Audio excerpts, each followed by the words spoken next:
Père notre Dieu, merci pour ta grâce dans nos vies. Merci pour ce service. Nous voulons maintenant t'écouter. Parle-nous, donne-nous ta parole, remplis nos vies de ta parole. Prends le contrôle de nos cœurs, de nos pensées en ce moment, au nom de Christ Jésus. Amen. Bonjour frères et sœurs en Christ.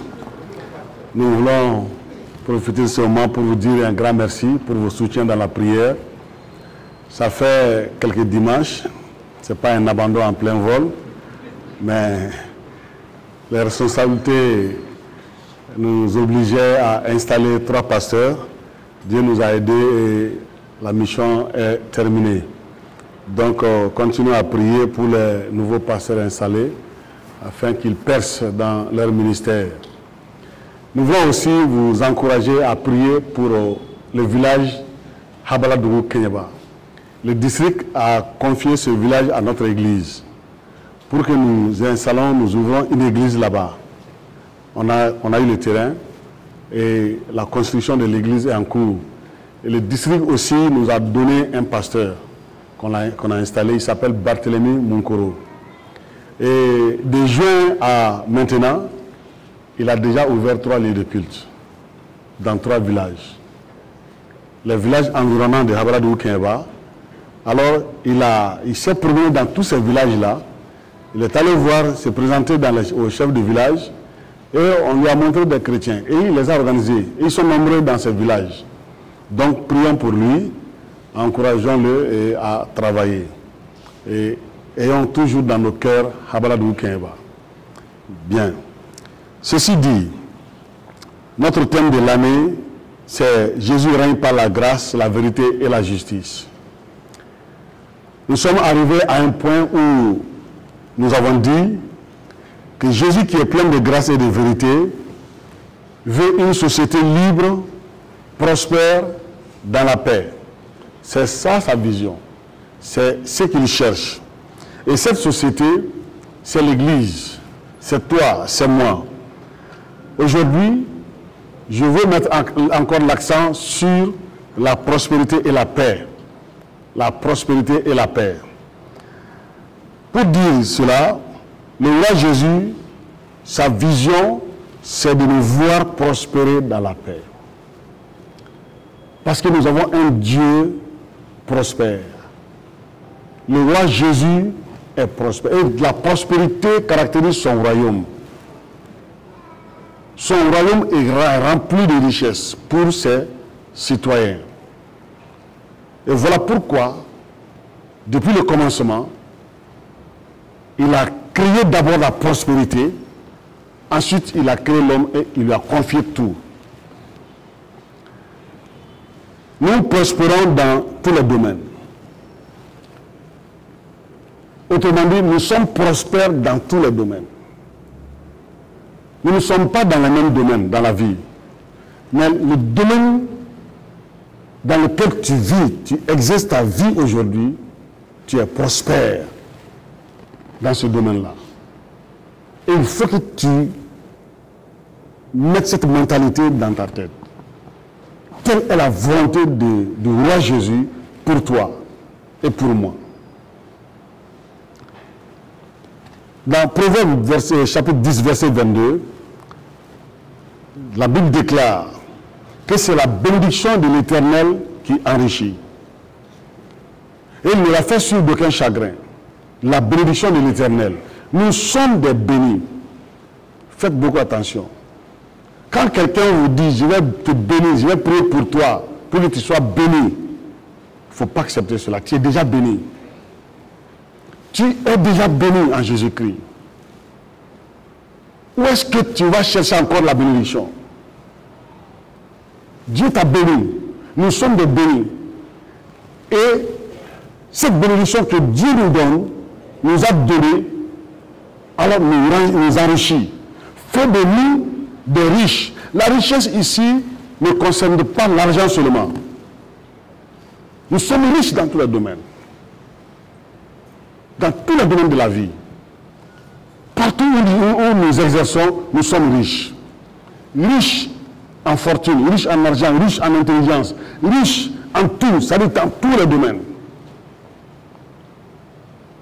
Et donc, c'est nous qui devons distribuer cette richesse-là aux autres hommes. Parce que c'est les occasions que Dieu nous donne pour les faire entrer dans le royaume. Et ces richesses-là ne sont suivies d'aucun chagrin. Si nous avons des chagrins dans la vie, cherchons la cause. Soit c'est nous-mêmes, nous avons mal géré, ou nous vivons mal, ou soit ça vient de l'ennemi, le diable. Dieu ne nous plonge pas dans le chagrin. Après la création, il a dit que tout est bon et très bon. Il était fier de voir sa créature. Il était fier de voir Adam et Ève dans ce jardin-là.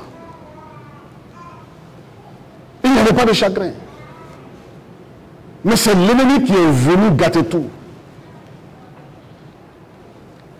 Et donc, Jésus-Christ est revenu.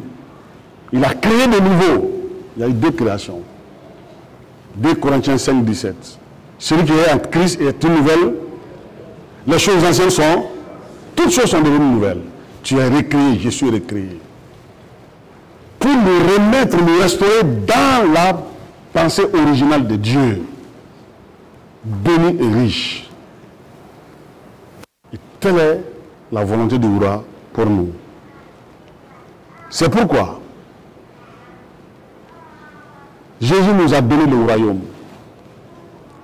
Il nous a donné le royaume et nous avons tout dans le royaume. Le royaume nous donne tout. Nous avons tout dans le royaume. Alors, je trouve ici 2 points. Le premier point, Jésus nous a donné le royaume. Dans Luc chapitre 12, verset 32, il dit ceci. Il a regardé le visage de ses disciples. Il a commencé à voir la crainte sur leur visage. Il a commencé à voir en eux, c'est comme s'il se minimise. Il se considère des petits devant ces sacrificateurs, ces pharisiens qui dominent le peuple.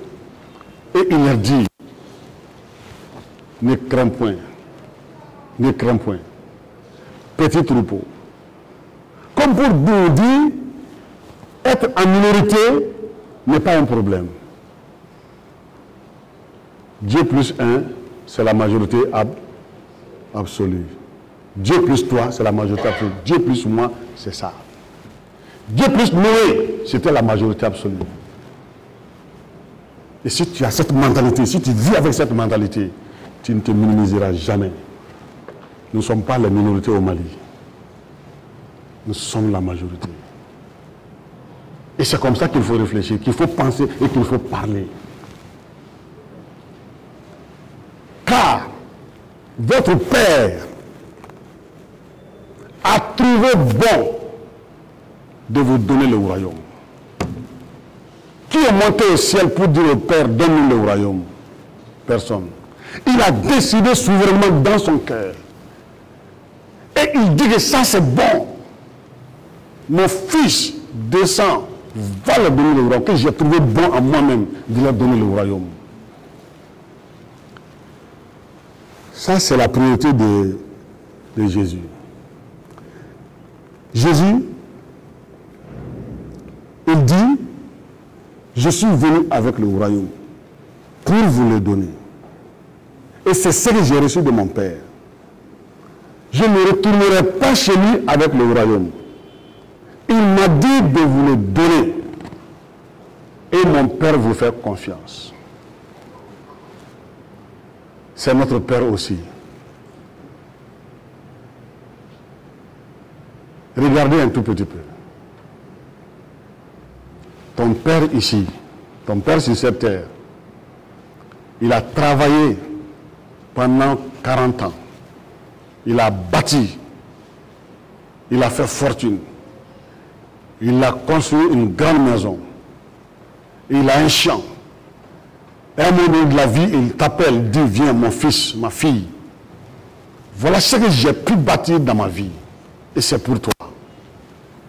Prends soin de cela. Quelques jours après, il s'en va se reposer chez le Seigneur.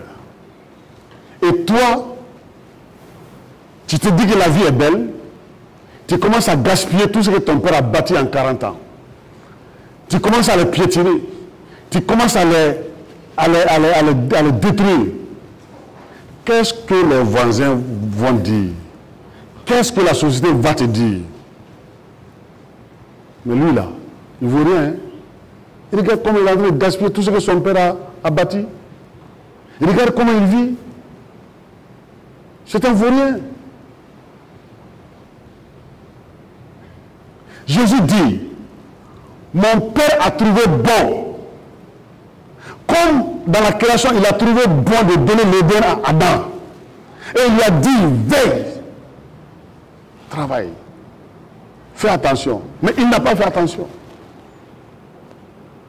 Mon Père a trouvé bon de vous donner le royaume. Prenons au sérieux le royaume. Changeons de mentalité, de comportement. Vivons en dignes citoyens du royaume.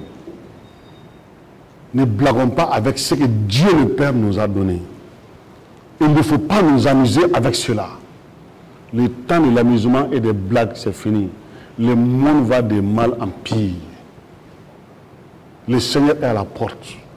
Prenons au sérieux le royaume que nous avons reçu du Père. C'est une grâce. C'est une grâce. Nous ne le méritons pas.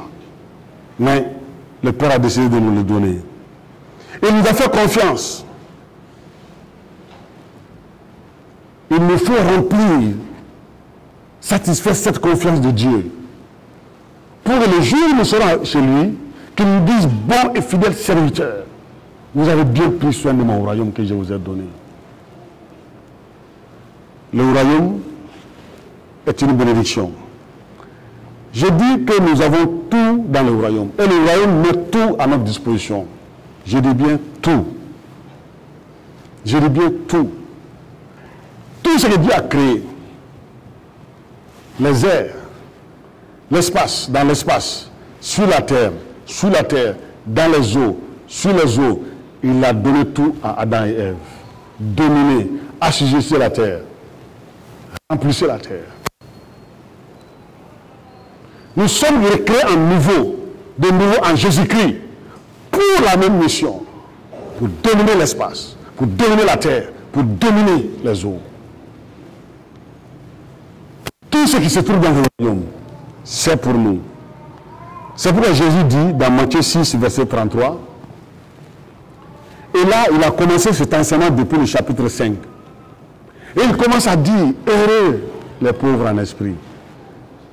Le mot qui a été traduit par heureux peut être traduit par béni. Béni ceux qui sont pauvres en esprit.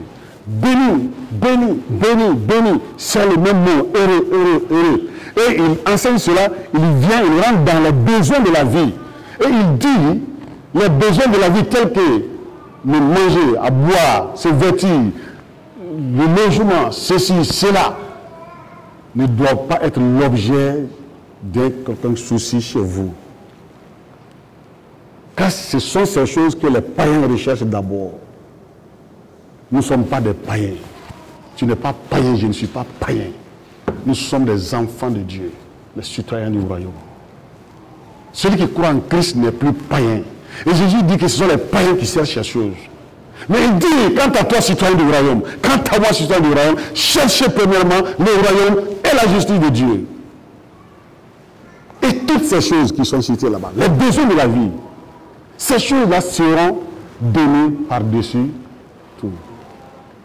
Qui va les donner? Le roi. Celui qui nous a donné le royaume, c'est lui-même qui va vous donner ces choses-là.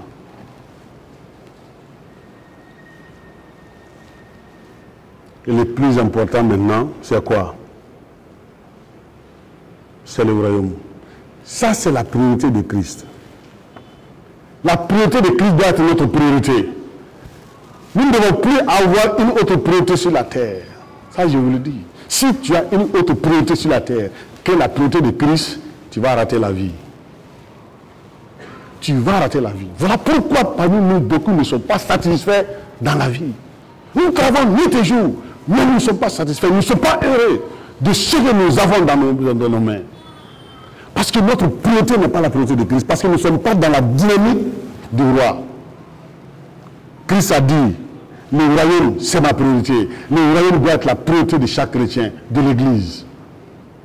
le royaume. Il est venu avec le royaume. Et c'est le roi. Il faut avoir toujours la mentalité du royaume. Il est temps que nous changeons de mentalité. C'est l'apôtre Paul nous a dit, hein, que votre intelligence soit renouvelée. Vous voyez? Ne pensez plus comme le monde. Je suis roi, je suis citoyen du royaume. C'est comme ça.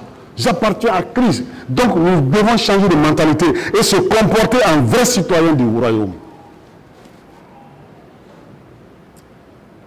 Les jeunes gens, écoutez-moi très bien.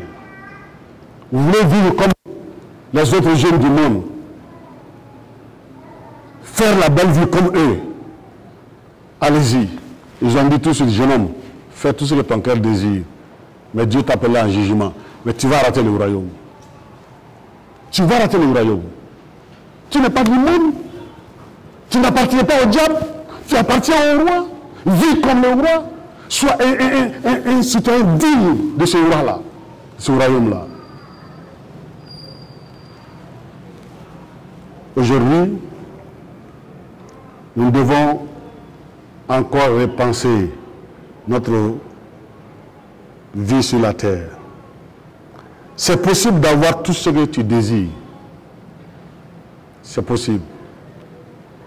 Je répète, c'est possible d'avoir tout ce que tu désires. Mais pas en mal. Parce que notre Dieu n'est pas un Dieu de mal. Le mal n'est pas en lui. Si tu penses faire le mal, tu n'es pas avec le roi. Tu penses trahir quelqu'un, tu n'es pas avec le roi.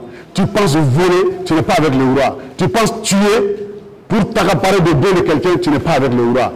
Tu penses détruire, trahir, détruire, voler ton patron, tu n'es pas avec le roi. Mais tu penses bien, tu es avec le roi. Tu es avec le roi. Et là, tout ce que ton cœur désire, c'est possible de l'avoir. C'est possible de l'avoir. Philippiens chapitre 4, verset 19. L'apôtre Paul, quand il a compris ça, ça a changé sa mentalité. Et il enseigne cela aux Philippiens. Il dit, et mon Dieu pourvoira à tous vos besoins, selon sa richesse. Avec gloire en qui? C'est lui le roi. Le Dieu de Paul n'est pas notre Dieu. Ou bien nous avons un Dieu différent? Non. C'est lui Yahweh. C'est lui le roi. C'est lui qui a inspiré cela à Paul. Dis-leur et que cela soit prêché ce jour à Bambaroukura, que mon Dieu pourvoira tous vos besoins. Quel est ton besoin aujourd'hui? Si tu penses mal, tu veux faire du mal, tu veux détruire, tu veux faire ça, Dieu n'est pas dans ça. Mais tu veux du bien, tu veux faire du bien, tu veux avoir le bien pour étendre le rang de Dieu. Pas pour te glorifier, pas pour toi-même, ta femme et tes enfants. Non, Dieu n'est pas dans ça. La vision première de Christ, c'est le royaume. Si tu es dans ça, Dieu pourvoira tous tes besoins. Si c'est le milliard que tu veux, Dieu va le donner. Et tu vas financer son royaume. Mais si tu veux aller voir le milliard, pour que les gens t'applaudissent, pour que tu mettes la poussière sur les yeux des gens, tu fasses des bois d'abondance, Dieu n'est pas dans ça. Le royaume. Tu veux être le plus intelligent du Mali, c'est possible, pour servir le royaume. Dans ton domaine, tu veux être le meilleur, c'est possible, pour servir le royaume. Dieu dit, si cela est ton besoin, je vais le donner. Nous n'avons pas les mêmes besoins. Nous n'avons pas les mêmes besoins. Et Dieu dit selon sa richesse. Qui est plus riche que Dieu? En intelligence, qui est plus riche que lui? En puissance, qui est plus riche que lui? En argent. D'ailleurs, la Bible dit que l'or et l'argent l'appartiennent. Il est riche en amour, en bonté, en miséricorde, etc.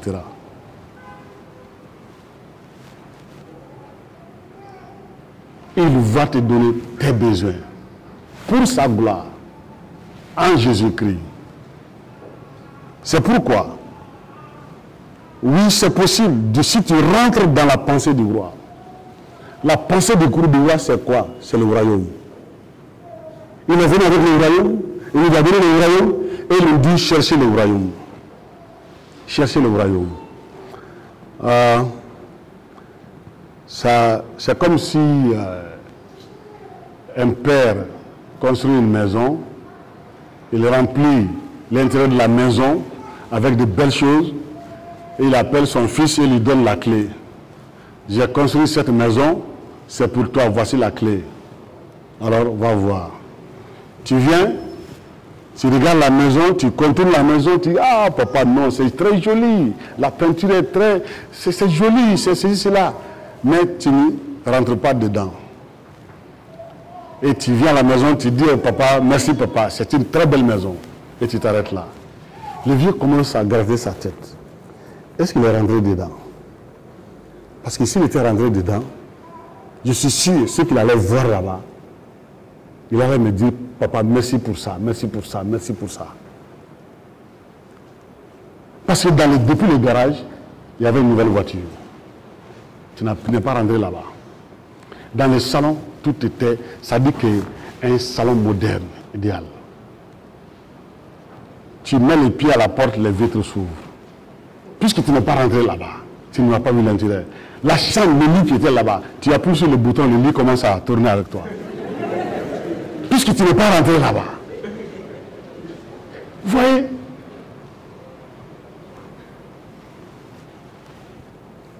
C'est possible. Le royaume que nous avons reçu du Père n'est pas un royaume vide. C'est un royaume rempli de biens, de bénédictions. Oui, c'est possible.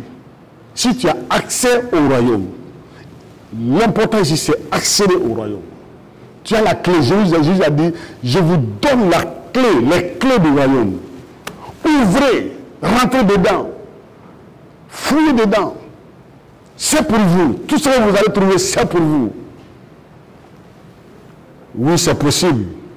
Si tu connais les priorités du roi. Les priorités du roi, c'est étendre le royaume à tous les hommes.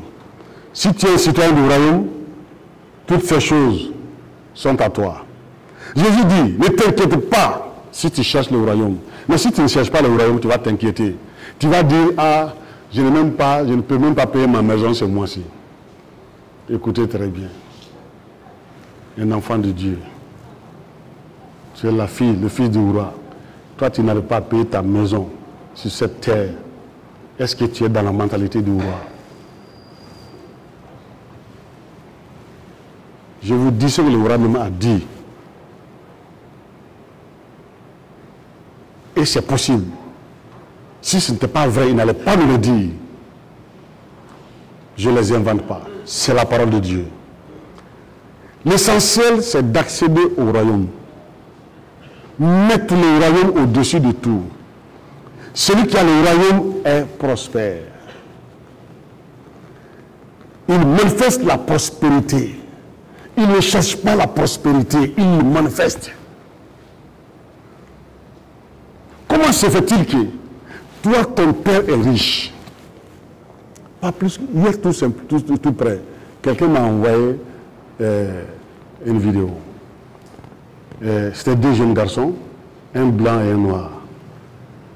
Alors, le blanc, il invite le noir là chez lui. Ils sont là en train de jouer. Mais la maman du blanc vient, puisqu'elle est raciste, elle ne veut pas voir le noir chez lui. Il appelle son fils, mais pourquoi tu as amené celui-là chez nous là? Pourquoi? Il dit, ce sont des bourriers, ils ne travaillent pas, ils ne sont même pas à l'école, ils ne travaillent pas. Et toi, tu passes le temps avec lui, il va te contaminer. Je ne veux plus voir celui-là chez nous. Le garçon dit, maman, il ne faut pas juger une personne avant de le connaître. Il dit, c'est le plus intelligent de notre école. Alors, ils vont à table, ils commencent à manger, les noirs vident son assiette. Il dit que, ah, c'est bon, hein. Son ami dit, bon, si tu en veux encore, mais. Et il met tout le reste, même le lait. La maman vient, j'avais besoin du reste du lait pour faire autre chose. Ah, il dit, mais tu vois, ses parents ne peuvent même pas lui donner à manger. Ses parents sont pauvres. Alors, le garçon, il a été vexé. Il dit, bon, je vais appeler mon père pour qu'il vienne me chercher. Il envoie un message à son père. Et, entre-temps, il se lève et le garçon, le blanc, dit à sa maman, maman, j'ai besoin d'un ordinateur. Il faut payer un ordinateur, ça va m'aider beaucoup à l'école. Déjà, le noir là avait amené un ordinateur pour son ami blanc, mais c'était dans son sac. Donc, il se lève, il dit, bon, il veut aller, mais en temps, il veut pisser. Le blanc dit, bon, monte à l'étage dans ma chambre. La toilette qui est là, on va utiliser ça. Et il rentre. Maintenant, il voulait mettre l'ordinateur là, dans l'armoire du garçon, pour lui en faire une surprise. Et la maman monte derrière le garçon, pour aller voir, ah, voilà, tu veux nous voler, j'ai pris ta main dans le sac. Il dit, non, je ne vais pas vous voler. La maman commence à engueuler, et puis ils descendent. Bon, les garçons très frustrés, ils sont sortis. Entre-temps, le papa du garçon arrive dans un véhicule, non, pas possible. Donc, le garçon dit à la maman, tu as dit que je ne suis pas intelligent, je ne suis pas à l'école. Il a sorti une feuille dans son sac pour dire, voici mes notes. Comme pour dire, je suis premier à l'école. 1. Tu as dit que mon père ne travaille pas, il ne me donne pas à manger. Mon père est le PDG de la plus grande société informatique du pays. Et voici son véhicule. Il est dedans. Tu as dit que tu as pris ma main dans le sac. J'étais en train de voler. Je suis venu avec un ordinateur pour mon ami. Tiens. Ah, la maman est restée. Il ne sait pas ce qu'il faut faire. Comme pour dire, dans la vie, nous devons manifester ce que nous sommes. Tu ne peux pas avoir un père riche et te comporter comme un pauvre. Notre père est riche. Il va satisfaire nos besoins dans sa richesse, selon sa richesse. Et nous devons manifester cela. Il nous faut changer de mentalité et vivre dans cette mentalité. Mais si vous voulez vivre comme la société qui vous entoure, ce que vous voyez, vous risquez de vous borner avec des pensées qui vont vous empêcher de faire sortir ce qui est en vous, votre capacité. La prospérité est la culture du royaume. C'est la culture du royaume. Ça me rappelle aussi le grand frère de l'enfant prodigue. Imaginez ce papa qui est très riche. Il n'avait que 2 fils. À un moment donné, le plus jeune s'entête. Et il dit à son père, puisque le père avait l'habitude de lui dire, tout ce que vous voyez, c'est pour vous. J'ai travaillé pour vous. C'est pour vous. C'est pour vous. C'est pour vous. Et oui, ce jour-là, il vient, il dit à son père, si c'est pour nous, donc donne-moi ma part. J'ai envie d'aller goûter une autre vie ailleurs. Le père partage les biens et il lui donne sa part. Il prend toute sa part et puis il part. Maintenant, dites-moi, ce qui reste là, c'est pour qui? C'est pour lui? C'est pour le grand frère? Ce n'est pas pour le papa, c'est pour le grand frère. Le petit a pris toute sa part, il est parti. Il n'a plus rien à la maison. Maintenant, ce grand frère-là, un jour, de retour du champ, il entend le bruit, c'est la fête, il se renseigne, on dit que ton frère est revenu, il y a ceci, il y a cela. Il se fâche. Il refuse de rentrer. La maison, c'était pour qui? La maison, c'est pour lui. Et il décide de ne pas rentrer chez lui. Ça vous enseigne? Il ne sait même pas que c'est pour lui. Puis, il va dire à son père, je suis toujours avec vous, je vais au champ. D'ailleurs, je viens du champ comme ça. Je travaille pour toi. C'est faux, il travaille pour lui-même, mais il ne le sait pas.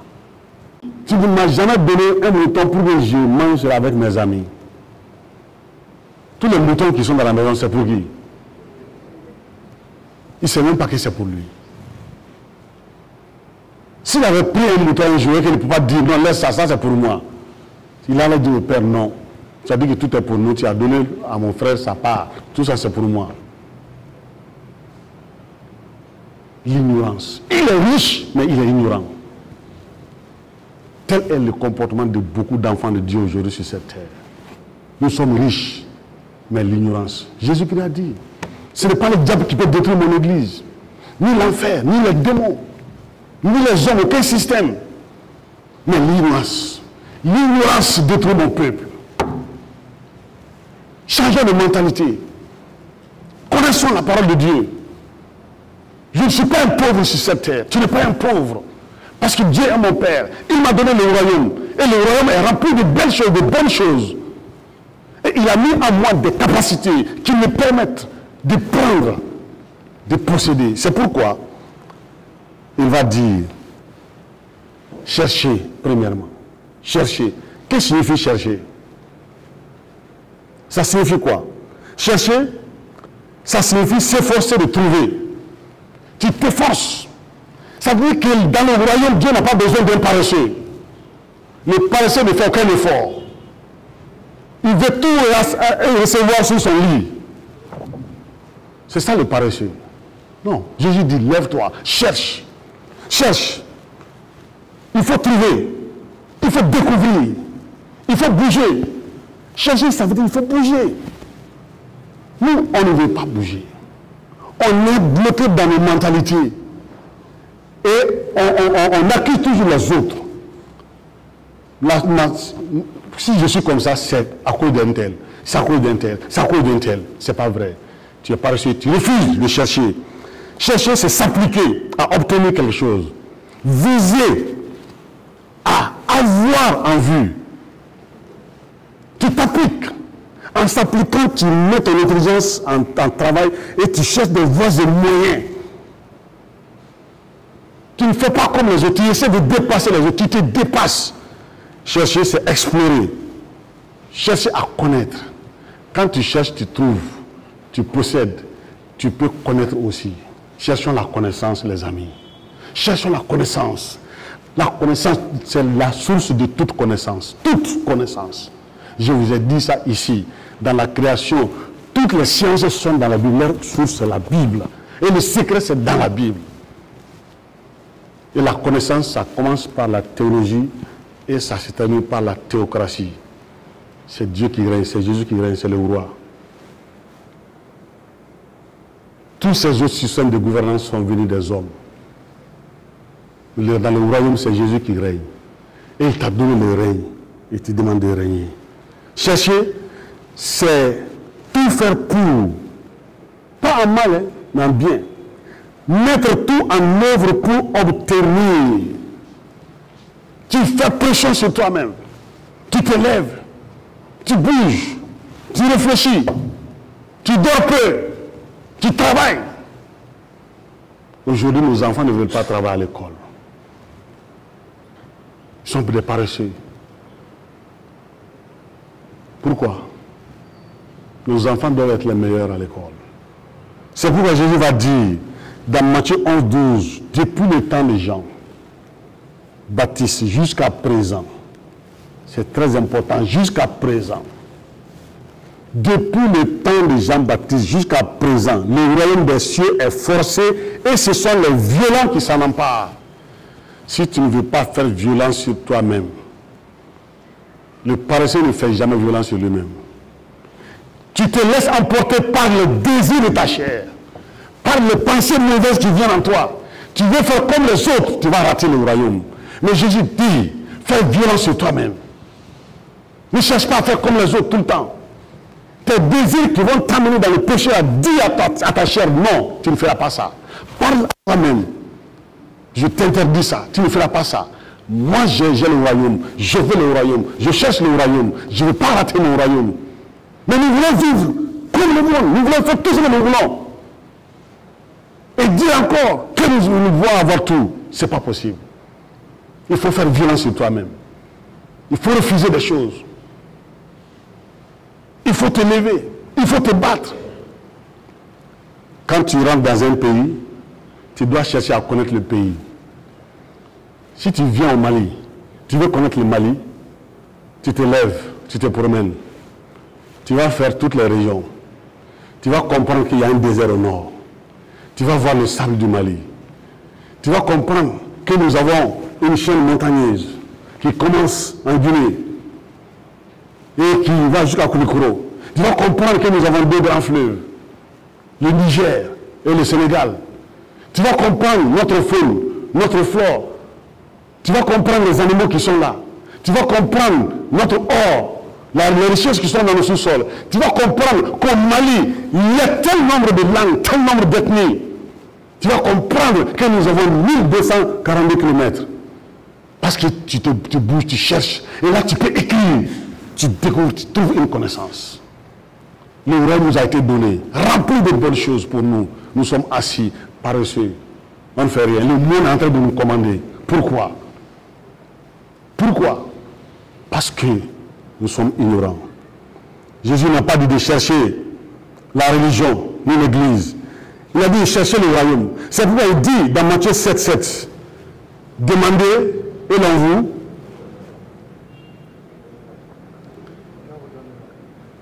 Oui, mais toi tu ne demandes jamais. Tu passes tout le temps à parler sur TikTok, à parler à la télé, à parler aux joueurs de football. Mais tu ne parles jamais à Dieu. Et tu veux que les autres parlent à Dieu à ta place. Ça, c'est la prière. Vous fuyez la prière. Vous ne voulez pas prier. Vous pensez que si vous voulez prier, Dieu va vous connaître. Pourquoi? Qui vous a dit ça? Jésus vous encourage à prier.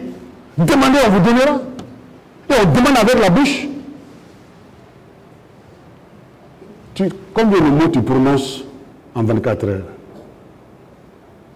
Et combien de fois tu as prononcé 2 mots à Dieu? Cherchez et vous trouverez. On cherche avec les yeux et on trouve. Frappez, élevez-vous. On frappe avec la main. La bouche, les yeux, la main. Tu utilises ta bouche, tes yeux, ta main. Dans quoi? Et Jésus va dire, quiconque demande et reçoit. Celui qui cherche trouve. Et le livre à celui qui frappe. Et c'est le roi qui va donner, celui qui nous a donné le royaume. C'est lui qui va encore donner. Les amis, la parole de Dieu est claire. Si tu n'as rien aujourd'hui, c'est ta faute. Regarde là où tu as failli. Reviens en arrière. Qu'est-ce que tu n'as pas fait? Qu'est-ce que tu n'avais pas compris? Arrêtons de chercher la religion. Arrêtons de chercher l'église. Cherchons le royaume. Cherchons le royaume. Battons-nous pour le royaume. Livrons-nous pour le royaume. Le royaume est là. Le royaume est présent. Matthieu 10, verset 7. Jésus dit, allez, prêchez et dites, le royaume des cieux est proche. Le royaume avec Jésus, le royaume de Dieu n'a jamais été plus proche de l'homme que ces derniers temps. Le royaume de Dieu est proche. C'est proche de toi. Prends, saisis. Et après le miracle, il dit ceci aux Juifs. Matthieu 12, verset 28. Mais si c'est par l'Esprit de Dieu que je chasse les démons, alors le royaume de Dieu est donc venu vers vous. Et il n'est pas retourné avec le royaume. Il l'a laissé. C'est une grâce d'avoir le royaume. C'est une grâce d'avoir le royaume. C'est aussi une grâce aussi de manifester le royaume. C'est pourquoi il veut que nous ayons la vision de l'extrémité de la terre. Extrémité de la terre. Quand est-ce que nous allons envoyer un missionnaire dans un autre pays? On envoie un missionnaire à Oumandé. D'accord, c'est proche. Mais un autre pays. Quand est-ce que Bamako Koura va le faire? Pour aller créer une église annexe de Bamako Koura. Que Dieu nous donne ce missionnaire. On va l'envoyer. La grâce ne fait pas de différence. Dans le royaume, nous sommes les mêmes. Nous avons tous reçu le royaume. Si vous êtes dans la mentalité de l'église, vous allez dire que ce travail est réservé aux hommes. Les femmes ne font pas partie. Mais dans le royaume, hommes et femmes, même. Adam et Ève ont reçu la domination ensemble. le Saint-Esprit est venu le jour de Pentecôte sur les hommes et les femmes ensemble. Dans le royaume, les hommes ont reçu des dons, les femmes ont reçu des dons venant du même esprit. Nous sommes tous serviteurs du royaume. Rentrez dans la mentalité du royaume. Que Dieu nous bénisse. Je regarde personne pour m'aider. Et donc, viens en aide. Je m'étonne, aucun n'intercède, mais ta justice m'a servi d'appui.